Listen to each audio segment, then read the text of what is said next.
Ang kabataan ang kusog sa nasud. Ginikanan ang iwag sa dalan. Katilingban ang dalangpanan. Gidalit kaninyo sa Departamento sa Edukasyon, Rehiyon 7, tunga-tungang Kabisayaan og niining istasyon ang programa nga ang tumong og tuyo ang pagpadayon sa pagtisok sa liso sa damgo sa kabataan. Ang pagpadayon sa pagtagig sa sugilagming sa ilang kinabuhi, taliwala sa makutas nga hulga sa panglawas.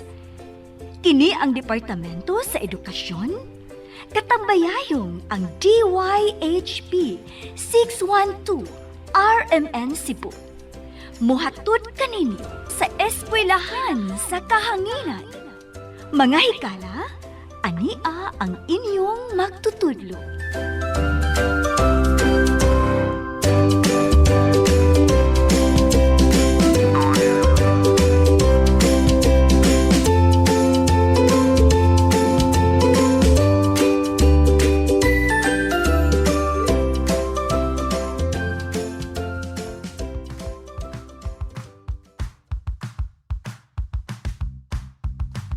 Morning there, grade 7 student.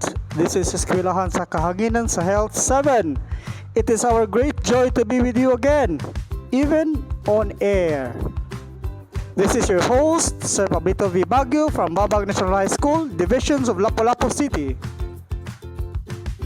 Learners, please make sure that you are in your most comfortable place so that you can easily listen and learn today's lesson. By the way, are you done eating with your breakfast? Remember, it is best to start the day with a full stomach so that learning and understanding our lesson becomes easy. This time, please get your module, ball pen and paper for our lesson, which is about prevention and control of diseases and disorder, non-communicable diseases. Again, our lesson for today is all about diseases and disorders, non-communicable diseases. So now, get your pen and paper ready. Before we start with our lesson, let us first have a short review of the previous topic. Listen carefully and identify the terms being described. Number 1, it deals with how a person balances her or his thoughts and feelings to be able to make good decisions for himself or herself. Again, the answer is mental and emotional health. These play an important role of the well-being of a person. Number 2, it is defined as the physical response of an individual's body to a specific event or situation at a certain period of time. Again, the answer is stress. Stress refers to the physical response of an individual's body to a specific event or situation at a certain period of time. Number 3, it refers to the ability of a person to enable him or her to overcome any distress and handle stress properly. Again, the answer is stress management. Stress management is important to enable him or her to overcome any distress and handle stress properly. Did you get all the items correctly? Who among you got the perfect score? Wow! All you got a perfect score! Outstanding! Congratulations, learners! Later, we will have more activities to talk about for today's topic. But don't worry, I know for sure that you can answer all of it.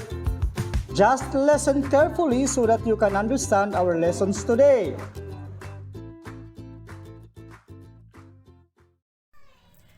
We will make a tradition of good service. We're right at the heart of uptown Cebu. What food as savors smart.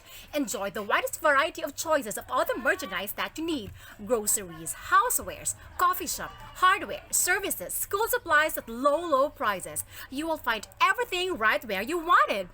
Food Savers, Food Savers, Food Savers Smart. You're first on the list at Food Savers Smart. You're first on the list at Food Savers Smart.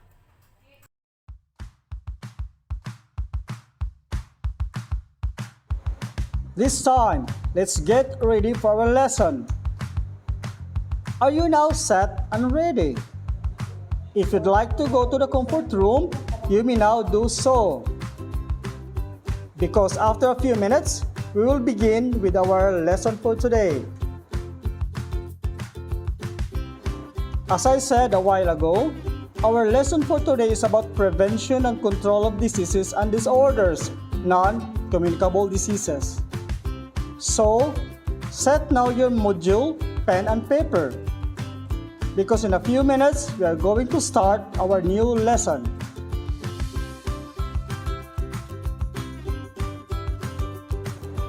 As I've said, our lesson for today is all about prevention and control of diseases and disorders, non-communicable diseases. Please ready your module so that you can follow our radio teacher. If you are now ready, here is your radio teacher, Sir Clark Giovanni B. Guino-o, from Babag National High School, Division of Lapu-Lapu City. To all grade 7 learners, here is Sir Clark to help you understand our lesson for today, which is about prevention and control of diseases and disorder, non-communicable diseases.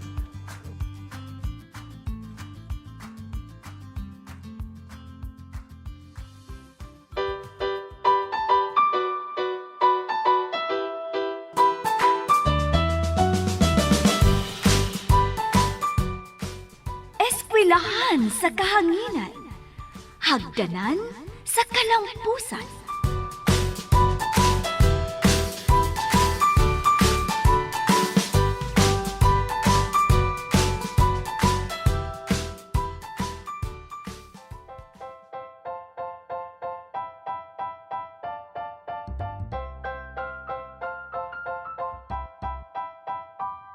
Good day, learners! This is your radio teacher, Sir Clark Giovanni B. Guino-o. Last week, we learned about mental and emotional health. This time, we hope that after our lesson, you will learn how to discuss the nature of non-communicable diseases like allergy, asthma, cardiovascular disease, cancer, diabetes, arthritis, and renal failure, and practice ways to prevent and control non-communicable diseases. Are you now ready?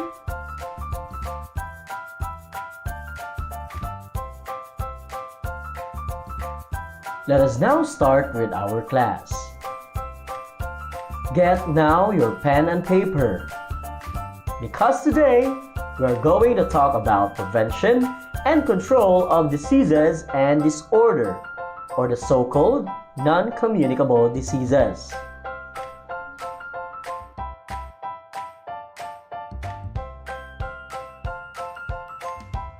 To start with, let us know first what is a non-communicable disease. Know that non-communicable diseases are not caused by pathogens or disease-causing organisms such as bacteria or viruses, but rather by how people live, by the conditions with which they are born, or by the hazards around them. It also includes diseases caused by a breakdown of the body tissues, or shall we say degenerative diseases, poor diet, environmental and occupational hazards, stress, and tension. What are some common non-communicable diseases? First is allergy. What is it? It is a misguided reaction to foreign substances by the immune system. Second is asthma. What is it? It is a chronic lung disorder that causes airways to become inflamed. Third is cardiovascular diseases. What is it? It is the disease of the heart and blood vessels. Fourth is cancer. What is it? Correct. This is caused by abnormal cells growing without control. Fifth is diabetes. What is it? This is a disease that prevents the body from converting food into energy. Sixth is arthritis. What is it? This refers to the inflammation of joints.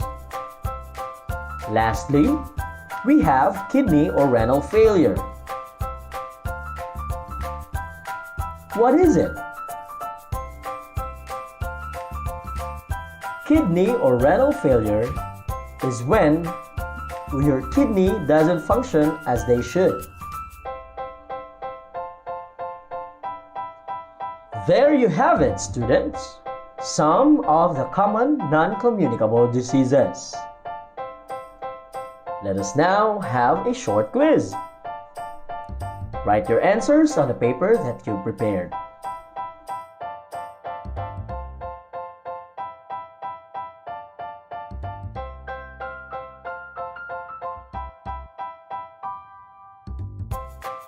First question.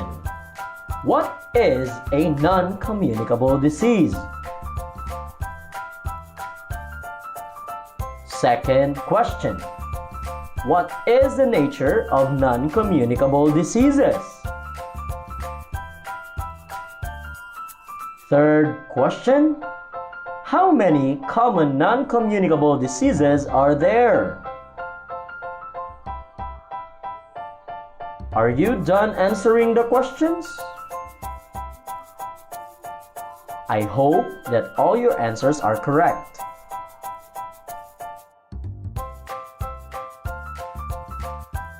Let us now know how to practice ways to prevent and control non-communicable diseases. Again, get ready with your paper and pen. You may also open your module on page 5. Learners, non-communicable diseases can be prevented or controlled. This is because NCDs also includes diseases caused by a breakdown of the body tissues, poor diet, environmental and occupational hazards, stress, and tension. To further understand, on page 5 on your module shows some of the most common NCDs and what they are. And if we familiarize each and every one of these, we will know how to prevent or control non-communicable diseases. Always remember, when we talk about non-communicable diseases, it can be prevented or controlled.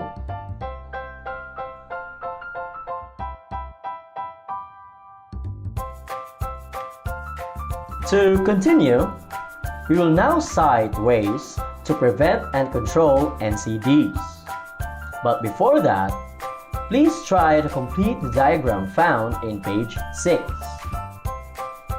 As written, you need to supply everything that you know about non-communicable diseases, including some of the most common non-communicable diseases there are.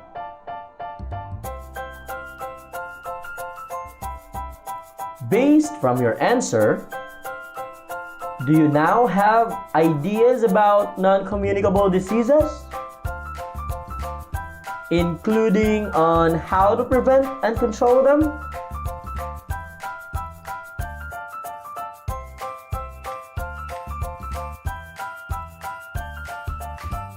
So class, you now know non-communicable diseases.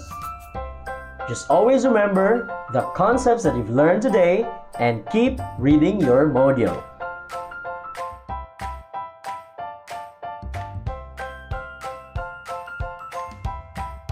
I hope you have fully understood our lesson for today, which is about non-communicable diseases and how they are prevented or controlled.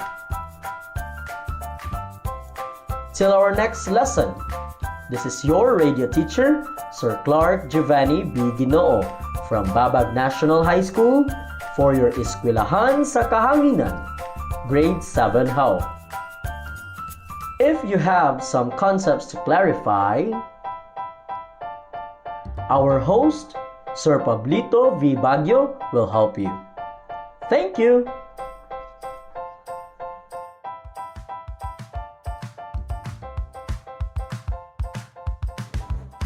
You just heard our radio teacher, Sir Clark Giovanni B. Guino-o from Babag National High School, Divisions of Lapu-Lapu City. We've learned a lot today about non-communicable diseases. Right, learners? And we are back for the continuations of our Eskwelahan sa Kahanginan for Grade 7 Health. A while ago, we talked about non-communicable diseases, including how to prevent and control them with Sir Clark. Since we are done with our lesson, it is now time to measure your learnings about non-communicable diseases. Are you ready, learners?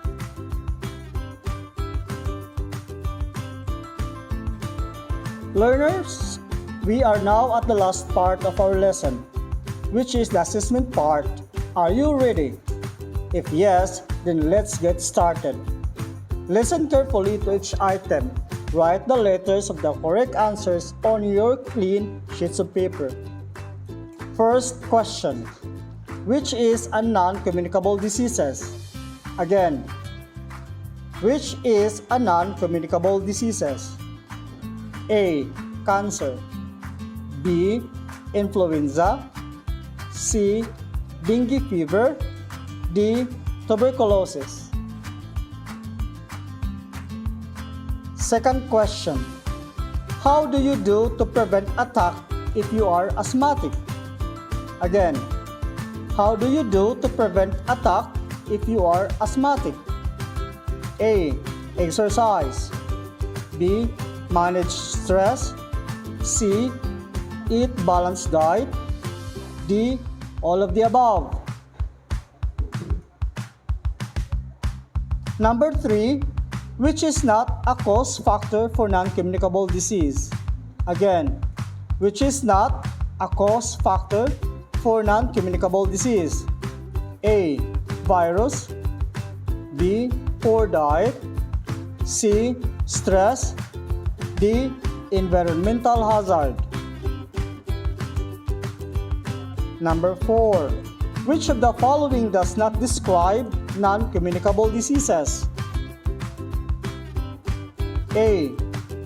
Caused by pathogens. B. Consequence of unhealthy lifestyle. C. Cannot be transmitted from one person to another. D. Consequence of behavioral and hereditary factor. Number 5. Which of the following is not communicable disease? Again, which of the following is not a communicable disease? A. Diabetes. B. Cancer. C. COVID-19. D. Allergy.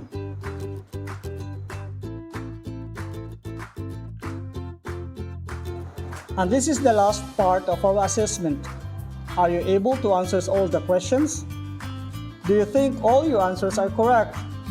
If you think you can get a perfect score, then I say my advance congratulations. With this, I encourage you all to continue and persevere with your studies. If you have questions or things to clarify, just write it down together with your greetings or a song request. Eskwelahan sa Kahanginan will be right back after this short advertisement. Dear Pangarap, paano kita maaabot ngayon? Sarado ang school, nakakandado mga court. Pero alam mo, tuloy akong nagpa-practice. Kahit dribble-dribble lang sa bahay. Magpupursige ako everyday para sa'yo. Tuloy ang pangarap maging champion with mas pinagaling na new Milo Champion Formula. Mas siksik sa Champion Energy Nutrients. Mas pinasarap and now with more milk versus previous formulation. Growing up with Milo. Milo everyday. New Milo, $6.99 based on suggested retail price. Dito ka na sa subok ng mga champions. Milo, new champion formula. Once upon a younger year, when all our shadows disappeared, the animals inside came out to play. Went face to face with all our fears, learned our lessons through the tears, made memories we knew would never fade. One day my father, he told me, son, don't let it slip away. He took me in his arms, I heard him say, when you get older, your wild heart will live for younger days. Think of me if ever you're afraid. He said one day you'll leave this world behind, so live a life you will remember. My father told me when I was just a child, these are the nights that never die. My father told me.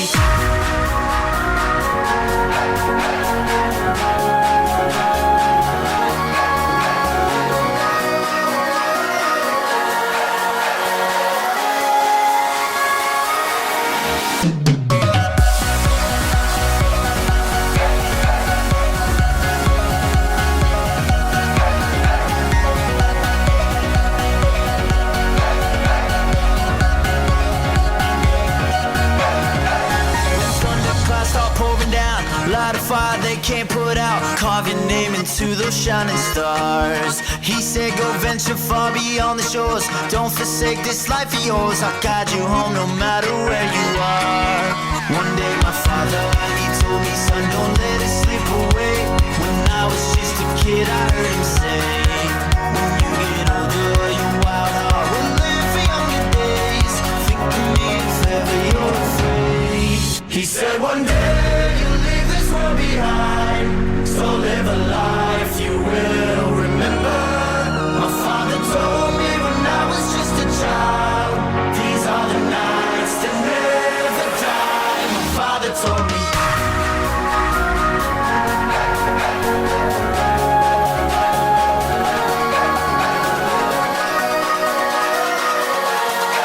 These are the nights that never die. My father told me.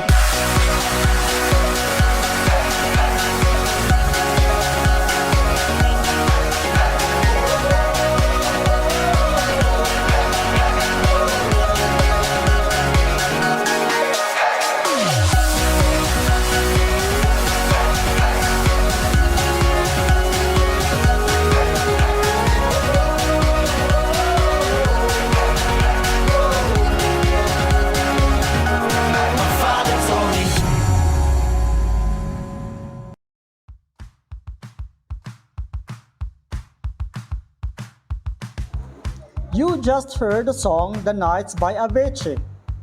The song was requested by Elmarie Baguio from Babag National High School. If you have a song request, you may now write it in your feedback form.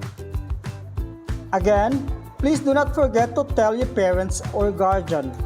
To submit your answered modules and feedback forms to your advisor, your teacher is gladly waiting for them at school.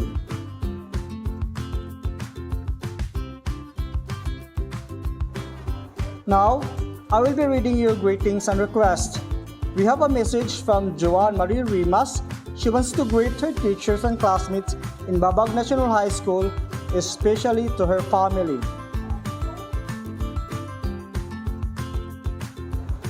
Our time has ended with full of learnings and new concept to ponder. Always remember, learning is a long-lasting process. May there be pandemic or not, we will still be with you and find ways to help you. And for our next lesson, we will talk about nutrition.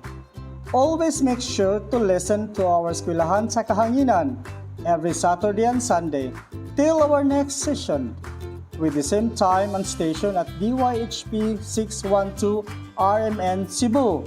This is Sir Pablito leaving you with this message. Life is a great big canvas and you should throw all your paint you can on it.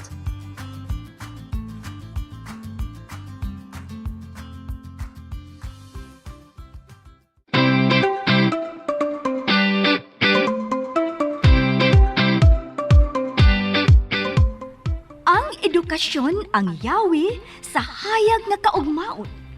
Kini ang Eskwelahan sa Kahanginan.